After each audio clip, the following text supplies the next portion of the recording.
எல்லாருக்கும் வணக்கங்க. Cook easy சேனலுக்கு உங்களை அன்புடன் வரவேற்கிறேன். இன்றைக்கி எல்லாரும் சுலபமாக செய்யக்கூடிய கருவேப்பிலை தொக்கு ரெசிபி எப்படி பண்ணுறதுன்னு பார்க்க போகிறோம். வாங்க இந்த ரெசிபி செய்கிறதுக்கு என்னென்ன பொருட்கள் வேணும், எப்படி பண்ணலாங்கிறத பார்க்கலாம். நல்லா ஃப்ரெஷ்ஷான கருவேப்பிலை ஒரு கைப்பிடி வேணுங்க. நல்ல ஒரு பெரிய பிடியாக எடுத்து வச்சுக்கோங்க. இது கூடவே தேவையான அளவு உப்பு, அதே போல் நம்மளுடைய சுவைக்கு தகுந்த மாதிரி இனிப்புக்காக வெள்ளை பவுடர் எடுத்து வச்சுருக்கோம். 1.5 டீஸ்பூன் அளவுக்கு தனியாங்க, 1/2 டீஸ்பூன் அளவுக்கு வெந்தயம், 2 டீஸ்பூன் அளவுக்கு கடுகு எடுத்து வச்சுருக்கோங்க. ஒரு பெரிய நெல்லிக்காய் சைஸ் அளவுக்கு புளியை ஊற வச்சு வச்சுருக்கோம். இதுதான் தேவையான பொருட்கள்.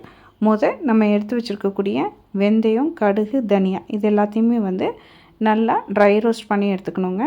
எப்பயுமே நம்ம ஊறுகாய்க்கோ தொக்குக்கோ இது மாதிரி வெந்தயமும் கடுகும் ஃப்ரை பண்ணும் பொழுது அடுப்பை சிம்மில் வச்சு ஃப்ரை பண்ணிக்கோங்க. அப்போ தான் நமக்கு மசாலா கரிஞ்சிடாமல் அந்த வெந்தயம் கடுகுடைய ஃப்ளேவர் நல்லா நமக்கு என்ஹான்ஸ் ஆகி கிடைக்குங்க. இப்போ நமக்கு வெந்தயமும் கடுகும் முக்கால்வாசி அளவுக்கு ஃப்ரை ஆனதுக்கப்புறமா நம்ம எடுத்து வச்சுருக்கக்கூடிய தனியாவையும் போட்டு ஃப்ரை பண்ணிக்க போகிறோம். இது மூணுமே நல்லா ஃப்ரை ஆனதுக்கப்புறமாங்க ஒரு பிளேட்டில் கொட்டி ஆற வச்சு நம்ம இதை பவுட்ரு பண்ணி எடுத்துக்க போகிறோம்.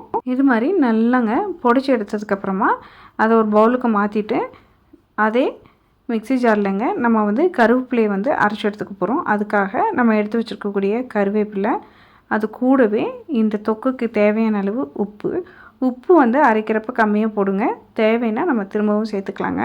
அதே மாதிரி வெள்ளைத்தூள் ஒரு டீஸ்பூன் அளவுக்கு நம்ம சேர்த்துக்கிறோம். இது நல்லா அரைச்சி நமக்கு தொக்கு டேஸ்ட் பண்ணையில் கம்மியாக இருக்க மாதிரி தெரிஞ்சுன்னா நம்ம திரும்பவுமே உப்பும் வெல்லமும் லைட்டாக சேர்த்துக்கலாங்க. நம்ம இங்கே இந்த கருவேப்பிலையை அரைக்கிறதுக்கு ஊற வச்சுருக்கக்கூடிய புளியை நல்லா கரைச்சிட்டு அந்த புளித்தண்ணியை ஊற்றி இது மாதிரி மைய பேஸ்ட்டாக அரைச்சி எடுத்துக்க போகிறோம். நமக்கு தேவையான மசாலாவும் ரெடியாக இருக்குது, கருவேப்பிலை பேஸ்ட்டும் ரெடியாக இருக்குங்க. அடுப்பில் ஒரு அடிக்கடமான கடாய் வச்சுக்கோங்க. 70 ml அளவுக்கு நல்லெண்ணெய் எடுத்துருக்கேங்க. எண்ணெய் நல்லா காஞ்சதுக்கப்புறமா நம்ம அரைச்சி வச்சுருக்கக்கூடிய இந்த கருவேப்பிலை பேஸ்ட்டை இந்த எண்ணெயில் சேர்த்து நல்லா நம்ம ஃப்ரை பண்ணிக்க போகிறோம். கண்டிப்பாக நம்ம இந்த ப்ராசஸை சிம்மில் வச்சு தாங்க பண்ணணும். அப்போ தான் நமக்கு கருவேப்பிலை எண்ணெயில் நல்லா ஃப்ரை ஆகி வெந்து கிடைக்கும். கருவேப்பிலை வெந்ததுக்கப்புறமா நல்ல ஒரு மணம் கிடைக்குங்க. அதே போல் கருவேப்பிலையுடைய நிறம் மாறி நமக்கு நல்லா கருப்பு கலராக மாறி வந்திருக்கும். பாருங்கள், இந்த மாதிரி கலர் நமக்கு மாறி வந்திருக்கும். இது மாதிரி நம்ம ஃப்ரை பண்ணதுக்கப்புறமாங்க இதில் மசாலா பொருட்கள் எல்லாம் சேர்த்துக்க போகிறோம்.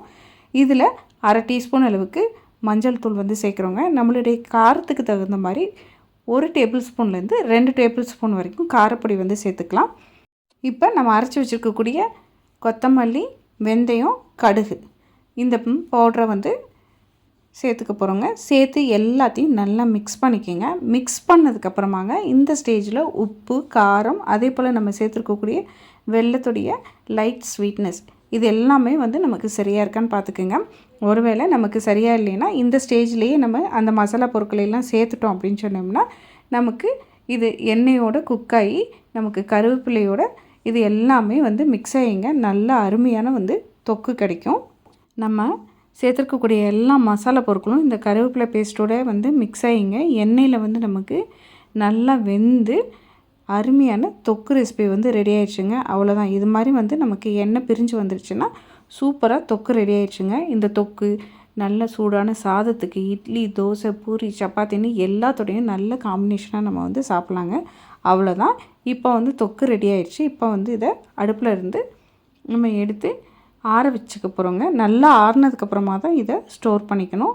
இந்த ஸ்டேஜ் வந்துருச்சுன்னா நீங்கள் அடுப்பில் இருந்து எடுத்து கீழே வச்சிடலாம். சூப்பராக நமக்கு கருவேப்பிலை தொக்கு ரெடி ஆயிடுச்சுங்க. இது ஆறுனதுக்கப்புறமா சர்விங் பவுலுக்கு மாற்றிக்கலாங்க. ரொம்ப ரொம்ப சுலபமாக செஞ்சிடலாம்.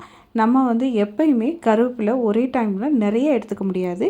இது மாதிரி தொக்கு ரெசிபியை செய்யும் பொழுது நம்ம 2 ஸ்பூன் சேர்த்து சாப்பிடும் பொழுது நிறைய கருவேப்பிலையை நம்ம சாப்பாட்டில் சேர்த்துக்கிற மாதிரி இருக்குங்க. அதனால் அப்பப்போ உங்களுக்கு நல்ல கருவேப்பிலை கிடைக்கும் பொழுது இது மாதிரி தொக்கு ரெசிபி செஞ்சு வச்சுக்கிட்டோம்னா நம்மளுடைய குழந்தைகளோட ஆரோக்கியத்துக்கு ரொம்ப நல்லது, நமக்குமே நல்லதுங்க. அவ்வளோதாங்க. நீங்களும் இதே அளவுகளோட இந்த தொக்கு ரெசிபியை செஞ்சு பாருங்கள், சுவைத்து பாருங்கள். கண்டிப்பாக உங்களுக்கு சுவை பிடிக்குங்க. உங்களுக்கு இந்த தொக்கு ரெசிபி பிடித்திருந்தால் குக் ஈஸி சேனலை லைக் பண்ணுங்கள், ஷேர் பண்ணுங்கள், கமெண்ட் பண்ணுங்கள். மறக்காமல் நம்ம சேனலை சப்ஸ்கிரைப் பண்ணிக்கோங்க. எல்லாருக்கும் வணக்கங்க.